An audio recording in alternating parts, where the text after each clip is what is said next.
주실 말씀은 마태복음 6장 5절로 8절까지의 말씀입니다. 마태복음 6장 5절부터 8절까지의 말씀, 짧은 말씀 함께 합독하시도록 하겠습니다.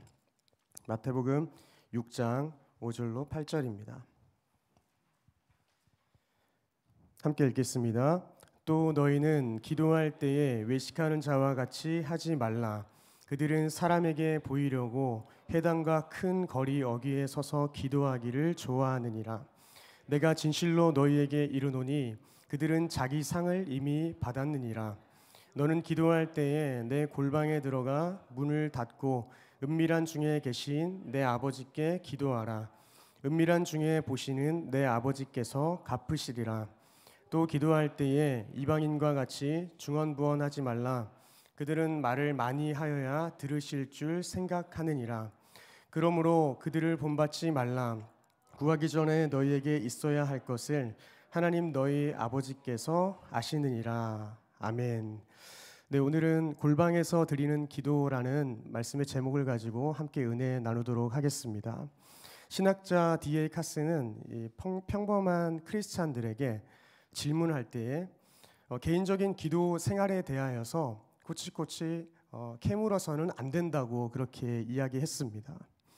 이러한 질문이 상대방을 난감하게 하고 그리고 부끄럽게 할 수 있기 때문에 그렇다는 것입니다. 만약 제가 여러분들에게 동일한 질문을 던진다면 여러분들은 어떻게 대답하시겠습니까? 자신 있게 대답하시는 분들도 많이 계시겠지만 아주 난감해하는 분들도 계실 것입니다.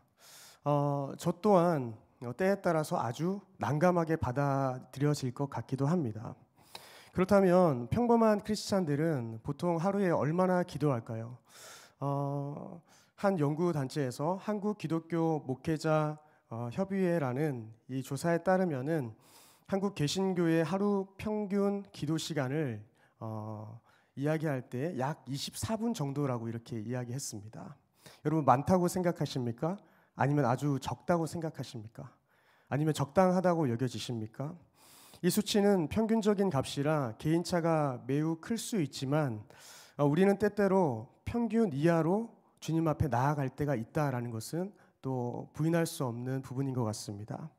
상황에 따라서도 고난이 오면 우리가 열심히 기도하다가도 삶이 평안하면 다시 기도하지 않게 됩니다. 이렇듯 우리는 충분히 기도하지 못할 때가 많이 있다라는 것이죠. 그러나 예수님께서는 어떻게 말씀하셨습니까?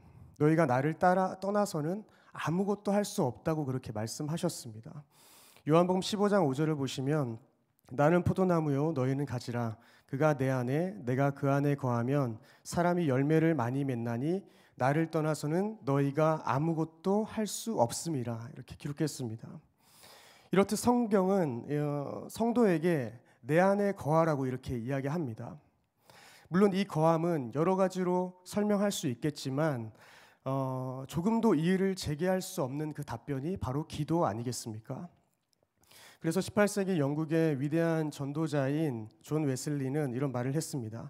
나는 하나님이 이 땅에서 기도 응답 외에 아무것도 하시지 않는다고 확신한다라는 것입니다. 여러분 이렇듯 모든 크리스찬들은 기도에 대한 인식이 바뀌어야 합니다. 기도는 더 높은 신앙을 위해서 추가적으로 권장하는 사항이 아니라는 겁니다. 주님을 믿는 평범한 크리스찬들이 당연히 해야 하는 일이 바로 기도이다라는 것입니다. 예수님께서는 세례 받기 전에도 기도하셨고 본인의 사역이 확장되어 가실 때에도 계속 기도하면서 나아가셨습니다. 또 제자들을 선택할 때에도 마지막을 준비하면서도 주님 앞에 기도했습니다. 또 어땠습니까? 베드로가 예수님을 부인할 때에도 그 당시에도 예수님께서는 기도하며 나아가셨습니다. 마지막 숨을 내쉬면서도 내 영혼을 아버지의 손에 부탁합니다라고 하나님 아버지께 기도하며 나아갔던 것이 바로 예수님의 삶의 모습이었습니다. 그러면 예수님만 기도하셨습니까? 당연히 그것도 아닙니다. 예수님뿐만 아니라 제자들이 성령을 기다리는 동안에도 모든 신자들은 기도에 전념하였다라고 기록합니다. 사도를 선출할 때도 오순절 마가의 다락방에 성령이 임하였을 때에도 성도들은 다 기도하고 있었습니다. 근데 여러분 저희들의 삶은 어떻습니까? 주님 안에 거하기를 즐겨하며 기도하고 있습니까? 많은 분들이 열심히 기도하시겠지만 혹 기도하지 않고 있다면 그렇다면 그 이유는 무엇일까요? 우리가 기도하지 않는 가장 솔직한 이유를 생각해 보면 아마 이것이 아닐까 생각됩니다. 우리의 드리는 그 기도가 별로 하나님께서 듣지 않는 것 아닌가라고 생각하는 것이죠. 나의 기도가 전혀 응답되지 않을 것이라는 그 믿음 때문에 믿음이라고 하긴 그렇지만 그러한 마음 때문에 저희가 기도를 하지 않는 것이죠. 기도의 자리를 즐겨 하지 않는 것입니다. 우리는 때때로 내가 간구한 대로 이루어질 때가 있습니다. 그때는 너무나 기쁘고 좋습니다. 또 그런데 기도한 것을 잊었음에도 또한 응답하시는 주님을 경험할 때도 또 있습니다. 이러한 때는 좋기는 좋지만 이런 생각이 들기도 합니다. 그러면 내가 기도하지 않았는데 응답하시니까 내가 기도할 필요가 있나? 열심히 조목조목 내가 적어서 그리고 어떤 걸 기도 제목을 받아서 내가 중보할 필요가 있나? 이런 생각을 할 때가 있습니다. 하나님께서 다 아시는데 그럼 왜 기도해야 하냐라는 것입니다.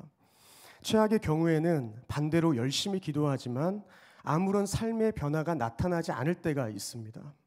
심지어 원하지 않는 방향으로 가게 되는 때가 있습니다.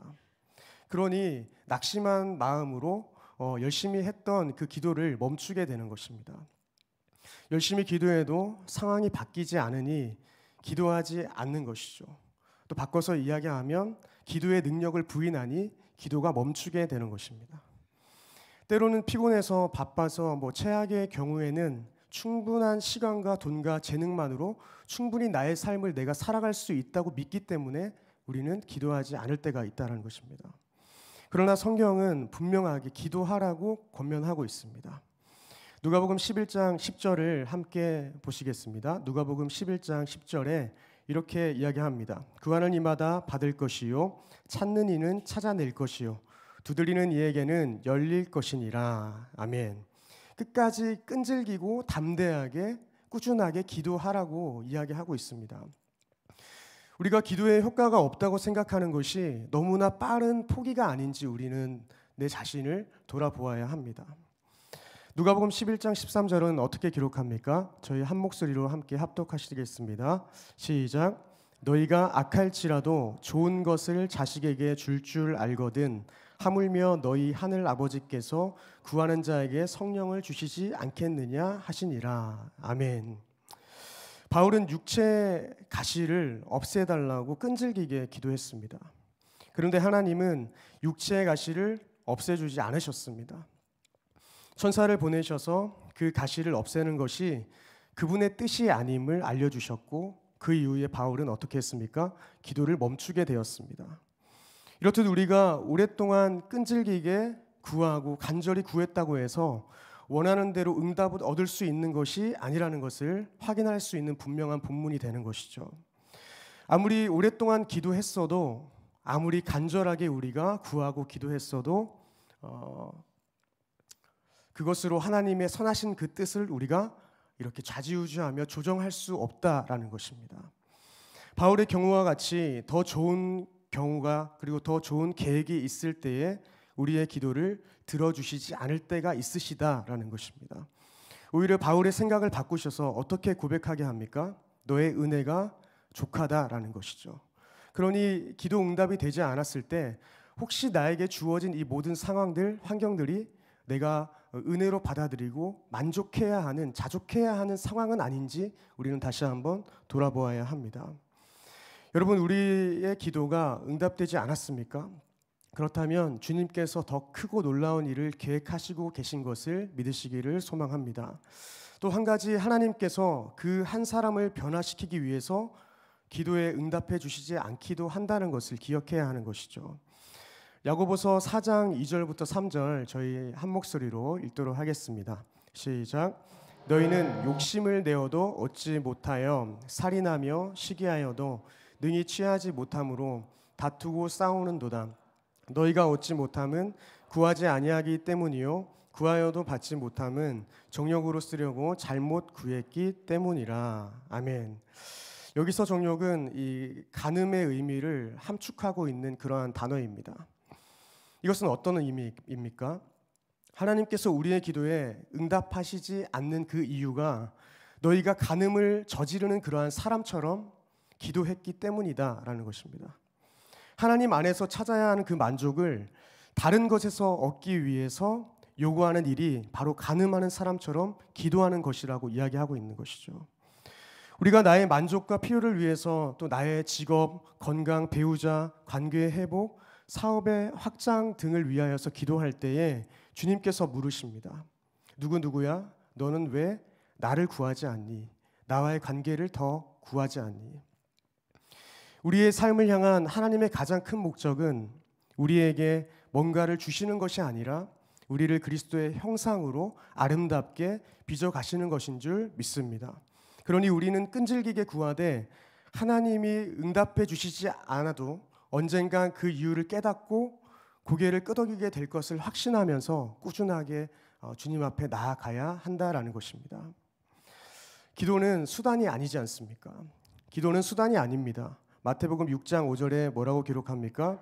또 너희는 기도할 때에 외식하는 자와 같이 하지 말라.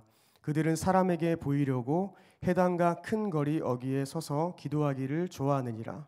내가 진실로 너희에게 이르노니 그들은 자기 상을 이미 받았느니라. 네. 종교적인 기도는 하나님께 가까이 다가가기보다는 하나님을 이용해서 그분께 뭔가를 얻기 위한 기도입니다. 이것은 하나님을 이용하려고 하는 그러한 시도인 것이죠. 종교적인 사람과 복음적인 사람의 기도는 어떤 차이가 있습니까?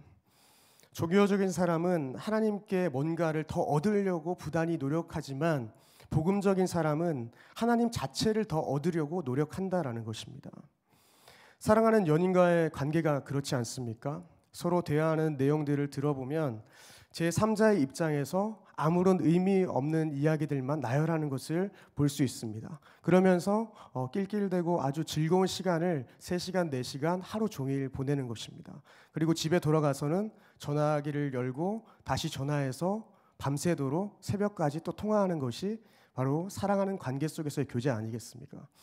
하나님께서는 우리와 하나님과의 그 관계가 바로 그렇게 되기를 원하시는 것입니다. 저희가 단순히 종교적인 기도로서 내가 나의 필요를 채워주시는 분께 구하는 기도가 아니라 하나님과 충분한 교제 속에서 주님과의 사랑의 관계를 끊임없이 유지하기를 원하신다라는 것입니다. 우리의 기도가 이래야 하지 않겠습니까? 기도가 수단이 되어서는 안 됩니다. 주님과의 기쁨의 교제가 되어야 할 줄 믿습니다. 그렇다면 이 종교적인 기도와 복음적인 기도자를 어떻게 구별할 수 있습니까? 구분할 수 있겠습니까? 예수님은 이것을 판단하기 위해서 한 가지 시금석을 제시하십니다. 저희 마태복음 6장 6절의 말씀을 한 목소리로 같이 합독하도록 하겠습니다. 함께 읽겠습니다. 너는 기도할 때에 내 골방에 들어가 문을 닫고 은밀한 중에 계신 내 아버지께 기도하라. 은밀한 중에 보시는 내 아버지께서 갚으시리라. 아멘. 우리 기도의 동기를 알 수 있는 방법이 무엇이라고 이야기하고 있습니까? 그것은 아무도 보지 않을 때 얼마나 기도하는지를 보면 알 수 있다라는 것입니다. 내가 무엇을 구하고 있는지는 내가 은밀한 공간에서 주님께 어떻게 독대하며 나아가고 있는지와 연결이 된다라는 것입니다. 하나님과의 더 깊은 교제 외에는 기도로 얻을 것이 전혀 없을 때에 단순히 하나님과 가까워지기 위해서 기도해야 한다라는 것입니다. 마태복음 6장 7절에 이렇게 기록합니다. 종교적인 사람은 은밀히 기도하지 않는다라고 이야기하고 있습니다. 그래서 이방인과 같이 중언부언하지 말라. 그들은 말을 많이 하여야 들으시는 줄 생각한다라는 것입니다. 종교적인 사람들은 하나님이 나의 말을 들어주시려면 내가 더 노력을 들여서 더 길게 기도해야 되고 큰 소리로 적절히 나를 희생하면서 열심으로 기도해야만이 들어주신다고 생각합니다. 이것이 종교적인 기도입니다. 적절한 말과 그리고 방식, 분량, 강도와 횟수를 통하여서 하나님이 강명 받으셔야만 나의 기도를 들어주신다라는 것이죠. 이것은 신에게 잘 보여서 우리를 좋아하게 만들어서 내가 원하는 것을 이루려는 시도인 것이죠. 근데 대부분의 종교의 기도들이 다 이런 형태를 띠고 있습니다. 이슬람교, 카톨릭, 불교, 대부분의 종교가 다 이런 식입니다. 중언부언 이 말의 원어는 이 바타로게세테인데 이 신약 성경에서는 이곳을 제외하고는 쓰이지가 않았습니다. 중언부언이라는 말은 어떻습니까? 지루할 정도로 말을 길게 끌거나 아무 의미 없는 그러한 말을 거듭 반복하는 것으로 볼 수 있습니다. 사실 이방인들은 이와 같은 주문과도 같은 그러한 내용을 지겹고도 공허하게 계속 반복함으로써 그들의 신을 질리게 만들기도 했습니다. 그 내용이 어디에 나옵니까? 열왕기상 18장 26절 28절입니다. 저희 한 목소리로 한번 읽어보겠습니다. 시작. 그들이 받은 송아지를 가져다가 잡고 아침부터 낮까지 바알의 이름을 불러 이르되 바알이여 우리여 응답하소서. 아무 소리도 없고 아무 응답하는 자도 없으므로 그들이 그 쌓은 제단 주위에서 뛰놀더라. 이에 그들이 큰 소리로 부르고 그들의 규례를 따라 피가 흐르기까지 칼과 창으로 그들의 몸을 상하게 하더라. 네. 앞과 이 엘리야의 이야기이죠. 갈멜산에서 엘리야와 바알 선지자들에게 대결해서 종교적인 기도와 복음적인 그리스도인의 기도가 잘 나타나고 있습니다. 바알 선지자들은 불을 내리기를 바라면서 어떻게 기도하고 있습니까? 송아지를 가져서 잡고 아침부터 낮까지 바알의 이름을 계속 부릅니다. 이렇게 노력하고 또한 기도 응답이 되지 않으니까 그 쌓은 제단 주위에서 뛰어놉니다. 어떤 종교적인 행위로서 자기가 믿는 신이 응답하기를 바라면서 더 열심으로 기도하고 있는 모습인 것이죠. 그리고 마지막 하반절에 보시면 규례에 따라서 피 흐르기까지 자신의 몸을 해하면서까지 그렇게 기도하고 있습니다. 이렇게 해야만 자기가 믿는 신이 응답할 것 같으니까 그렇게 하는 것입니다. 자기들에게 주어진 송아지 그리고 각을 떠서 그 제물을 바치고 아침부터 낮까지 꾸준하게 이렇게 자기 몸을 해하면서까지 기도하는 이것이 바로 종교적인 기도의 하나의 모습이 될 수 있습니다. 이들의 행위를 보면 어떻습니까? 우리가 보았을 때 종교적인 기도이다라는 것이죠. 그들은 오늘 본문의 말씀과 같이 말을 많이 하여야 또 내가 노력하여야 주님이 들으신다라고 생각하는 것이죠. 그렇다고 기도를 언제나 저희가 짧게 간단 명료하게 하자는 말은 아닙니다. 주님께서도 올해 때때로 밤새 기도하신 적이 많으셨습니다. 특히 잡히시기 전날 밤에 겟세마네에서는 아주 오랫동안 처절하게 기도하셨습니다. 따라서 본문은 의미 없는 장황하고 그리고 긴 기도가 믿음의 그 순수한 표현이 될 수 없음을 보여주는 것입니다. 우리가 장황하게 기도하고 길게 기도하는 그것이 우리의 믿음의 순수한 표현이 될 수 없다라는 것입니다. 본문은 이런 기도의 형태를 본받지 말아야 한다라고 분명히 이야기합니다. 기도를 길게 하거나 반복하게 되면 기도의 효력이 강화된다는 그러한 종교적인 기도를 본받지 말라라는 것입니다. 이렇게 했을 때 내 요구를 받아들이기 위한 목적이기 때문에 그것이 잘못되었다라는 것이죠. 그러니 이런 기도를 그만두고 구하기 전에 모든 것을 아시는 그 아버지께 나아가자라는 말씀을 하고 있습니다. 구하는 나의 노력보다 들으시는 그 아버지의 존재가 더 중요하다라는 것입니다. 간혹 저희들은 오해할 때가 있습니다. 하나님께서 우리의 필요를 모두 알고 계신다면 전혀 간구할 필요가 없는 것 아닌가라고 생각할 때가 있습니다. 그러나 하나님은 당신의 자녀들과의 인격적인 그러한 대화를 원하시며 또한 그들이 당신께 대한 깊은 신뢰감을 지니기 원하시기 때문에 그 필요한 것을 간절히 구하기를 원하신다라는 것입니다.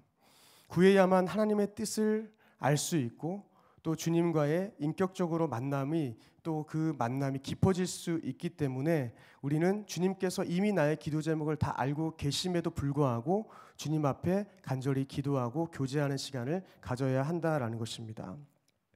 또한 기도하지 않을 때 우리가 받았을 경우에 그 결과의 근원을 하나님께 돌리기보다 자신의 능력에 내가 열심히 기도했기 때문에 응답됐다라고 생각할 수 있기 때문에 저희는 그러한 오류를 피해야 합니다. 그러니 끊임없이 구하고 응답될 때까지 주님 앞에 나아가야 하는 것입니다. 저는 개인적으로 우리가 회복되어야 하는 기도가 무엇인지 고민해 볼 때 마태복음 6장 6절이라고 생각합니다. 마태복음 6장 6절에 너는 기도할 때 내 골방에 들어가 문을 닫고 은밀한 중에 계신 내 아버지께 기도하라라는 것이죠. 사람들에게 잘 보이기 위한 기도가 아니라 은밀히 기도하자라는 것입니다. 물론 이 말은 사람들이 함께 모인 시간과 장소에서는 좀 덜 기도합시다라는 말은 아닙니다. 너무 기도하고 싶었는데 보는 사람들이 많으니 기도를 멈추세요, 이 말이 당연히 아닙니다. 합심하여 부르짖어 간구하는 것은 너무나 귀하고 공동체 안에서 꼭 필요한 줄 믿습니다. 저는 개인적으로 공예배에서 공동체가 한 마음으로 부르짖는 그러한 기도를 통해서 기도의 불씨가 일어난다고 생각합니다. 그리고 강하게 일어난 그 불씨를 잘 유지하기 위하여서 은밀한 기도가 꼭 필요하다라는 것이죠. 대부분의 신자는 교회에서 열심히 기도합니다. 문제는 일상으로 돌아갔을 때에 은밀히 보시는 주님께 간구하지 않을 때가 너무나 많다라는 것입니다. 외식하는 자들은 어떻게 기도했습니까? 회당과 큰 거리 어귀에서 기도했습니다. 이는 사람들이 많이 모이는 장소였죠. 그래서 외식하는 자들이 자신의 경건 생활을 사람들에게 알리기 위하여서 택한 장소였습니다. 대개의 경우 유대인들은 하루에 3번씩 회당에 올라가서 기도를 드렸습니다. 만약 외출 중에 기도 시간을 맞게 되면 길가에 서서 기도하기도 했습니다. 이렇게 그들의 행위의 처음 의도는 순수했지만 시간이 지남에 따라 외식으로 기우는 경향이 있었습니다. 즉 기도 시간에 일부러 외출을 하면서 사람들이 보는 앞에서 기도하기를 좋아하는 그러한 이상한 일들이 생겨난 것이죠. 그러나 기도는 오직 하나님과 자신만의 순결한 만남의 장이지 않습니까? 예수님께서 책망하신 것은 기도의 장소나 자세 등이 아니라 그들이 기도한 동기와 목적이 불순했다고 이야기하십니다. 그들은 기도를 통해서 진실로 하나님께 호소하는 것이 아니라 사람들로부터 경건하다는 칭찬을 들으려고 의식적 태도로 장황하게 기도한 것이죠. 타인에게 보이려고. 그래서 그들은 서서 기도했습니다. 그러나 우리의 기도는 꼿꼿이 서서 하는 기도가 아니라 주님 앞에 무릎을 꿇고 엎드려 하는 기도인 줄 믿습니다. 주님 앞에 겸손한 태도로 주님 앞에 나아가는 저희 모두가 되었으면 좋겠습니다. 성경은 말합니다. 보이려고 하는 기도, 이것은 이미 너희의 상을 받았다라고 이야기합니다. 외식자들은 관례에 따라 기도 시간에 맞추어 사람들이 많이 모이는 공공장소에 나아가서 아주 수려하고 장엄한 언어로 기도했습니다. 그런데 이러한 기도는 하나님께서 받으신 기도가 아니라 사람에게서 이미 영광을 받았으니 너희들은 은밀한 중에 우리를 보시는 하나님 아버지께 나아가라라는 것이죠. 이렇게 외식의 기도를 피하는 가장 중요한 방법이 골방에서의 기도인 줄 믿습니다. 골방은 경건한 유대인들이 조용히 하나님께 기도드렸던 장소입니다. 그래서 이는 엘리사의 침실과 비슷한 공간이기도 했습니다. 여기서 골방은 바리새인들이 기도의 장소로 선택했던 그 장소와 뚜렷이 대조되고 있습니다. 회당과 큰 거리 어귀와 대조되는 것이 바로 골방인 것이죠. 골방은 원어로 타메이온입니다. 세상 모든 것과 단절하고 오직 하나님과만 내밀한 대화를 나눌 수 있는 공간, 그것을 바로 골방으로 이야기하고 있습니다. 이사야 26장 20절에 이렇게 기록하고 있습니다. 함께 읽겠습니다. 시작. 내 백성아 갈지어다 내 밀실에 들어가서 내 문을 닫고 분노가 지나기까지 잠깐 숨을 지어다. 네, 밀실에 들어가서 내 문을 닫고 분노가 지나기까지 부르짖으라라는 것이죠. 이사야가 이 예언을 할 때에는 분명 마지막 심판 날의 무서운 상황을 바라보고 있었습니다. 따라서 예수님께서는 아마 제자들이 이런 심판 날을 두려워하는 심정으로 기도하되 이를 관습화하기를 원하셨던 것 같습니다. 여하튼 자신의 방문을 닫는다는 것은 잠시나마 오직 자신과 하나님 이외에는 어떠한 제3자의 개입이 불허한 그런 오직 자신과 하나님 이외에는 아무도 없는 그 공간을 꼭 마련하라는 의미입니다. 순결한 영혼의 교제만이 있는 그 장소를 사모하라라는 것입니다. 그렇게 할 때에 분명히 본문 하반절에서 이야기하듯이 은밀한 중에 보시는 내 아버지께서 갚으신다라는 것입니다. 그러니 저희는 은밀한 중에 드리는 그 기도를 사모해야 되는 줄 믿습니다. 사람들이 알아주지 않아도 아무런 유익이 없어 보여도 나와 하나님과의 관계가 회복되는 것에서 우리는 큰 기쁨을 얻어야 하는 것입니다. 은밀한 기도는 확실하게 주님께서 들으시는 기도입니다. 아무도 모르기에 오히려 힘이 있습니다. 주님과 나와 은밀한 대화이기에 더 그 관계는 깊어질 수밖에 없고 그 기도에는 힘이 있음을 저희는 기억해야 합니다. 이 말씀은 하나님의 신실하신 그 품성을 온전히 반영한 약속임을 우리 모두가 믿으시기를 간절히 소망합니다. 말씀을 맺겠습니다. 사랑하는 성도 여러분, 요즘 어떤 기도를 하나님께 올려드리고 계십니까? 외식하는 자와 같이 사람들에게 보이기 위하여서 또 장황한 말로 기도하고 있습니까? 아니면 주님을 더 얻기 위하여서 은밀한 중에 보시는 그 주님 앞에 나아가서 골방의 기도를 드리고 계십니까? 워낙에는 골방으로 나아가 나만의 밀실로 들어가서 아무런 제3자의 개입이 불허한 곳에서 주님과의 깊은 교제를 나누는 저와 여러분들이 되기를 간절히 소망합니다. 개인적으로 저의 골방을 이야기하자면 여러 곳이 있습니다. 침대에서 하루의 삶을 되돌아보며 주님 앞에 감사의 고백을 올려드리기도 하고 또한 샤워를 하면서는 주님 나의 죄를 씻어주세요라고 고백하면서 또 몸을 씻기도 합니다. 그리고 좀 부르짖어 기도하고 싶을 때에는 당연히 교회가 좋은 공간이지만 그런 공간을 사용할 수 없을 때는 차 안에서 기도하기도 합니다. 그래서 이동간에 또 차 안에서 들어가서 하나님께 큰 소리로 부르짖으며 내가 구해야 할 것을 간구하고 또한 주님과의 깊은 교제를 위하여서 주님의 뜻을 이루는 자가 되어 달라고 기도하기도 하는 것입니다. 여러분, 그렇다면 여러분의 골방은 어디이십니까? 제가 골방을 만들어서 골방을 잘 선택하여서 주님 앞에 나아가기를 결단한 것과 같이 여러분들 일주일의 삶 가운데 평생의 삶 가운데 여러분들의 골방을 만드셔서 하나님과 독대하는 시간을 충분히 가지는 저와 여러분들의 삶이 되기를 간절히 소망합니다. 오늘 본문 마지막 구절을 보시면 이렇게 이야기합니다. 8절 말씀 자막이 아마 준비되지 않았을 텐데 제가 읽어드리겠습니다. 그러므로 그들을 본받지 말라. 구하기 전에 너희에게 있어야 할 것을 하나님 너희 아버지께서 아시느니라. 아멘.